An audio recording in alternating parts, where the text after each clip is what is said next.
And so what would it be like if when we're together, we're about resourcing and equipping and encouraging for when we're apart?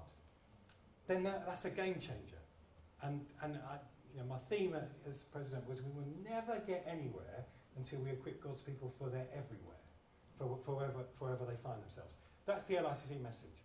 Now, I absolutely believe in that, but there is something that we don't say, which I now want to say because I'm working on it, and some of you are on a pilot study with me over Lent, which is that it is so much easier to have confidence there than it is there.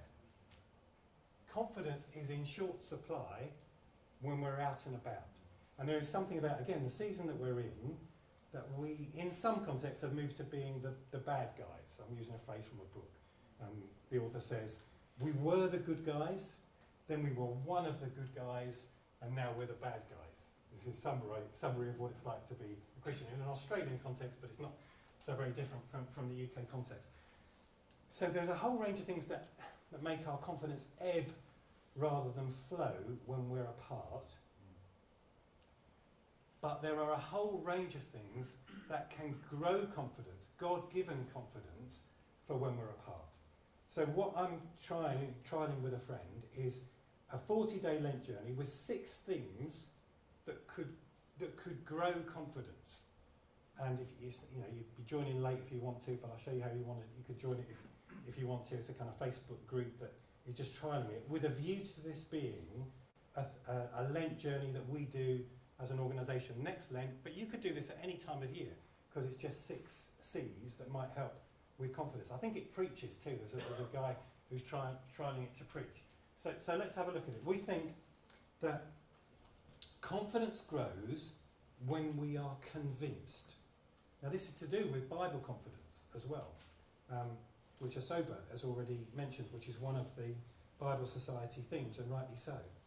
But if when I'm apart from others, when I'm scattered, if I know why I'm convinced, as in convinced of the message of Jesus, then my confidence grows. And we can have different reasons for that. You might have different clincher reasons. I'm convinced for so many reasons. I'm convinced because I look at creation and I see something of a creative designer. I'm convinced because I see the difference it makes when somebody turns to Jesus. I'm convinced because I've looked as best I can at the evidence for the resurrection and I find it compelling. I'm convinced because of the life of the first disciples. I'm convinced because of the difference the Holy Spirit makes in my life and in other people's lives. I'm convinced because I can plot a journey and see where I believe God has been there and answered things in my past, which gives me confidence for the future. Your reasons may be different, but if we've got a list of reasons why we're convinced, then that helps us to have confidence. And even to mention that to our people and to say, do you know, when you're out on your front line, do you know why you're convinced? Or do you have greater sense of assurance why you're convinced? If no is too strong a word, then that might help them. The second thing that might help is with the support of community. So if the image is, when we're together, it's easier to be convinced. When we're apart, it's lonely. Then part of the combat for that is to remember and recognise that we are not alone. That there is no place where Jesus isn't Lord. That he's already there ahead of us. And that we have the ability to support one another like no time before when people are live on their front line. So what is it like if I ask for prayer and support and somebody drops a WhatsApp to me while I'm on my front line and encourages me about a role? Never mind the fact that once I've asked for support, I'm more likely to go in knowing that they're going to ask me again next week and go in with a degree of resolve about it. So confidence grows with community and with the support of community, and which means that I can help other people's confidence grow as well. Confidence grows when it's driven by compassion. So I said yesterday that what we're going through and the sizes of our church and whether we're flying or walking or running, that's not top trumps. But I also think that not all emotions are equal, and I think compassion trumps lack of confidence. So Paul, when he goes to Corinth, it says that he goes with fear and trembling. But he still goes because he has compassion for the people that he goes for. If you see the pictures from the Ukraine at the moment, parents are nervous, but they will do the brave thing because of compassion for their children. You see that all the time. When somebody loves somebody, it overcomes their nervousness, and they will just do the right thing. So compassion trumps lack of confidence. Compassion is a Jesus-like thing.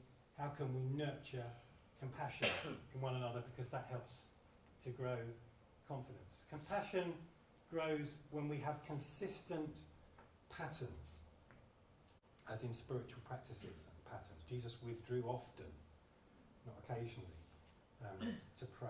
Compassion grows in those circumstances, such that I can't suddenly whip up the right verse or the right spiritual state, but if I've got a consistent pattern of prayer, then hopefully there is something in the reservoir and bank for when I need to show a bit of confidence that God has built up in that pattern to get me to that place. So consistent patterns might help there. And compassion grows when we have enough competence. You know, think of a sports situation.